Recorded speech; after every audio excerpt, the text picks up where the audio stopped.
Hey everybody. Um, guess what? It's actually Friday. So, how I was laying in bed this morning, one thing, if you don't know me, is I'm a joke maker. That's what I always tell people. Um, if I'm happy, I tell jokes. Sad, tell jokes. Stressed, really. When I'm stressed, that's when I really get to saying things. So this morning I was sitting there thinking, yesterday was a bad day. And it's not nothing.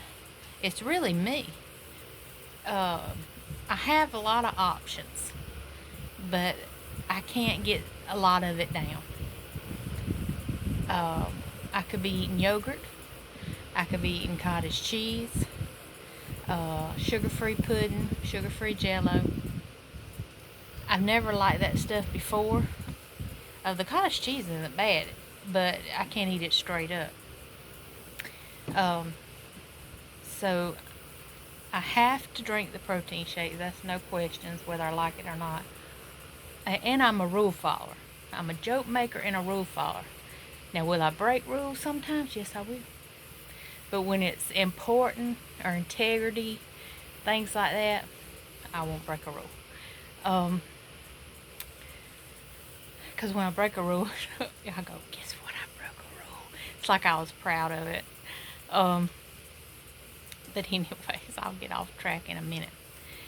So I knew the clear and the full liquid diet was going to be the hardest. And I knew sharing this was going to be hard because everybody has an opinion, like Salt and Pepper say, and they song.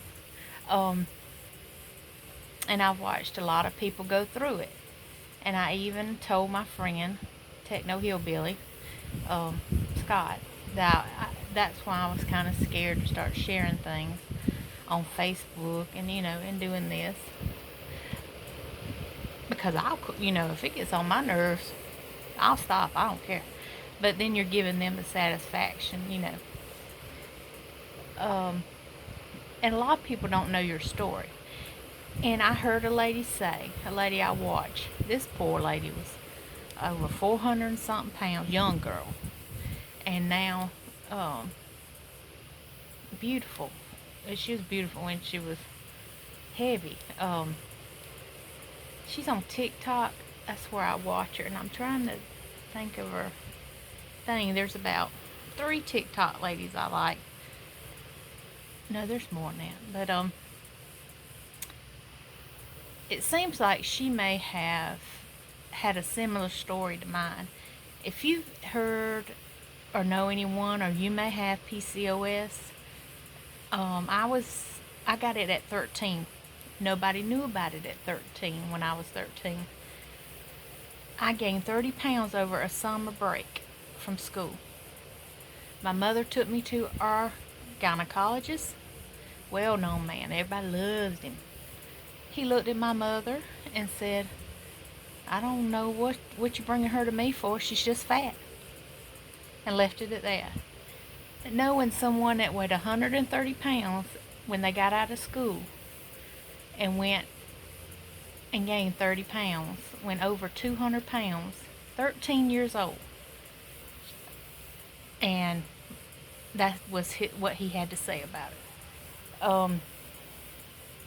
My mother should have tried to find more stuff out, but that wasn't my mother. She cared about it. She didn't push the envelopes of people. If a professional told her that was what was it, she believed it. So I didn't get diagnosed with it until I was 21. And I'll never forget, I was watching Oprah. They had a lady on there talking about it. I found a magazine with an article about it. Said these are the symptoms. I had them all but one, I think. So I tore it out. We had just moved back to Greenwood. I lived in Anderson County for 4 years when I first married my husband.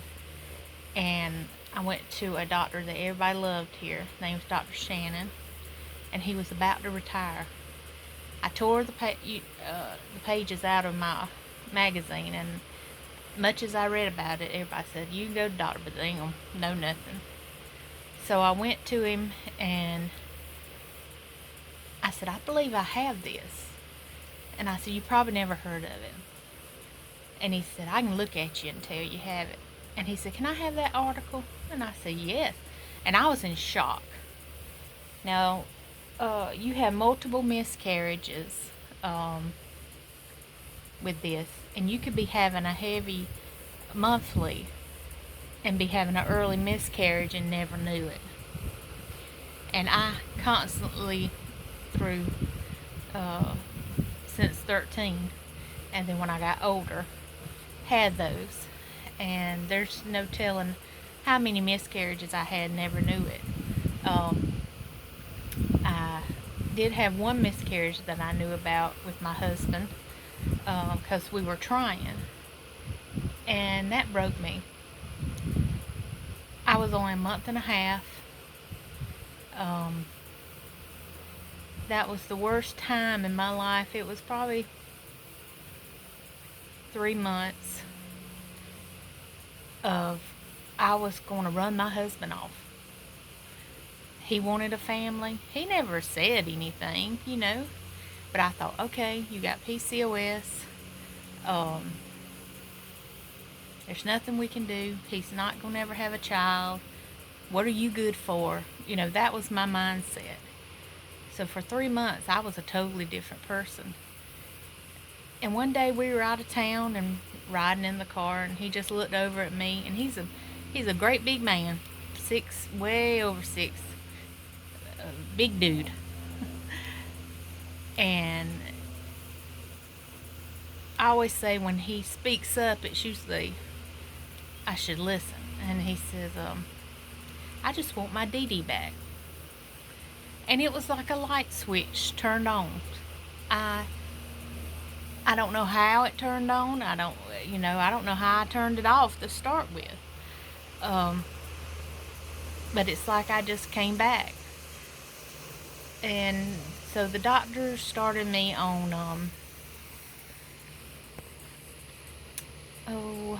I think it was a fertility pill and metformin. I wasn't a diabetic, but that was the only treatment they had at that time. In a year, I was pregnant. The whole pregnancy, I thought something was going to go wrong. He is my miracle child.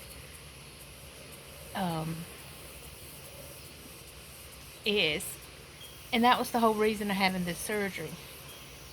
But like the lady was saying in her video, that people that judge her and stuff, because you took the easy way out and things, and this is the hardest thing I think I've ever done,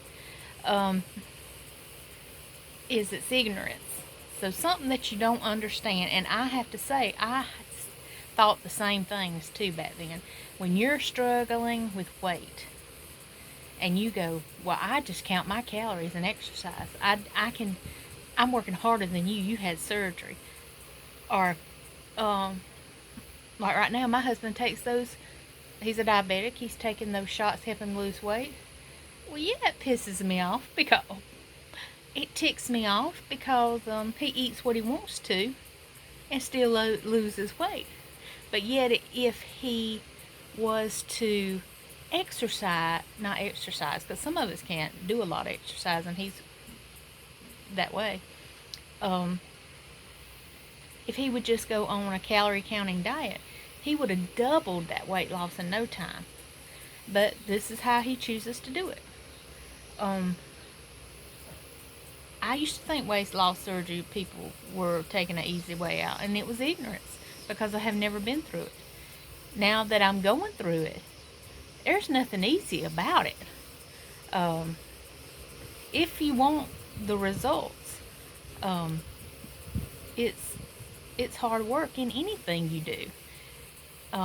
Right before we started the prep and everything, for months I was on a 1,500 calorie diet, and that's what I did, and I was losing weight, and but then right before my surgery, I looked at my husband. I said, I know why I'm having this surgery now. because I have been doing this 1,500 calorie diet for months. I'm getting tired of it. And it's easy to give up. And then you go eat, and you put all that weight that you worked so hard to get off back on. Well, this is a tool. Whew, I about to sneeze. I'm outside. Something's stirring. And I got this fan going. If I sneeze, excuse me. So, yeah, it really is like anything. If we've never been through something, it's ignorance. And I can say that because I have been that person. We've all have judged and done things because we didn't understand it out of ignorance. But the thing that I did this morning was put on Facebook that after being on a full liquid diet for 11 days and still have more to go, my mind was thinking if I could just suck on a Dorito, would that be okay? Now, like I said, people that know me know I'm being funny. That I'm not going to go suck on a Dorito. Though there is Doritos in there. But one lady, she was concerned. She's like, those spices might, and I'm glad that she spoke up. That's fine. But that's what I do. I'm always making a joke and that helps from crying. I do it with my grief. I do it with, I've always been that way. And sometimes it's been in very inappropriate times. Oh, me. But I didn't know I was going to share my PCS story with you while I was I just wanted to tell you about the Dorito.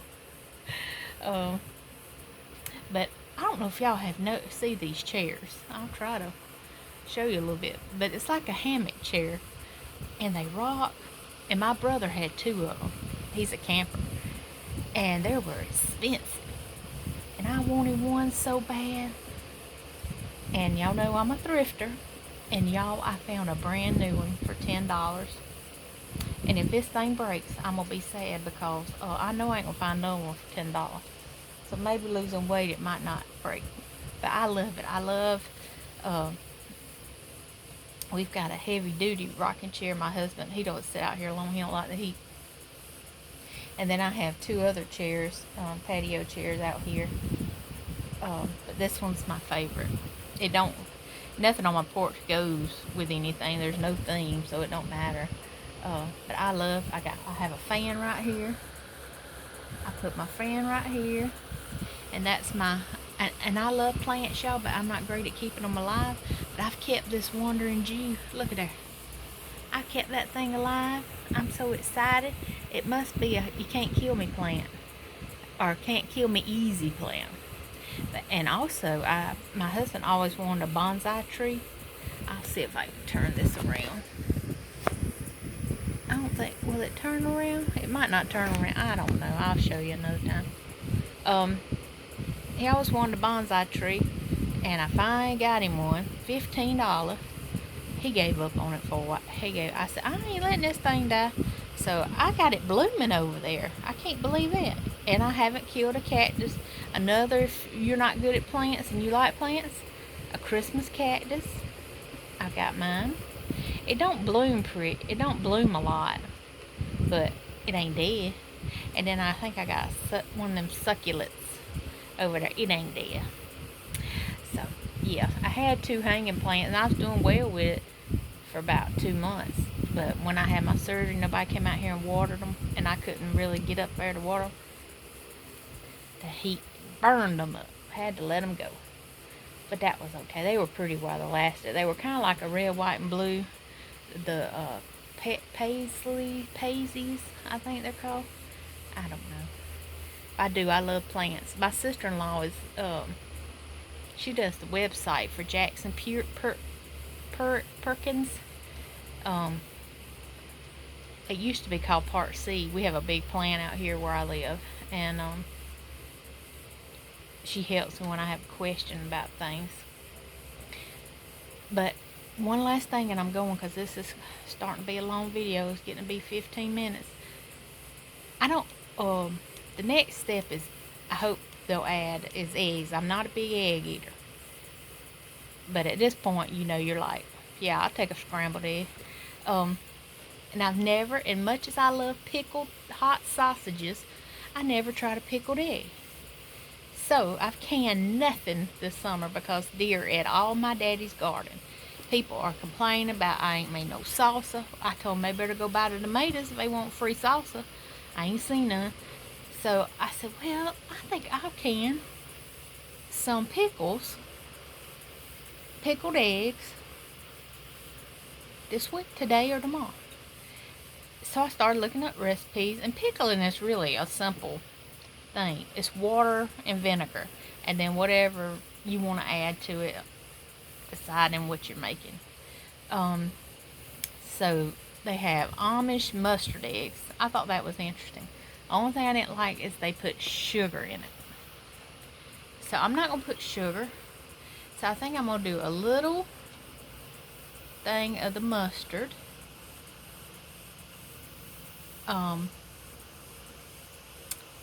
Somebody calling me. It better not stop my video. And then do a regular batch. Because they have to sit, I mean, they don't have to sit long, but I would say sit a week. And as long as I'm not putting nothing hot in it, it doesn't make it spicy. So, and I love mustard seeds. And like when they would put them, if they put them in pickled things.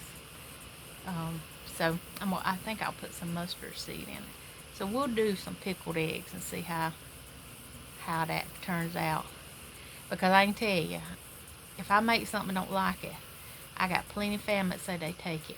So I ain't wasting nothing. It'll give me a chance to do some pickling. Alright, so we're getting too long here. Y'all have a great day.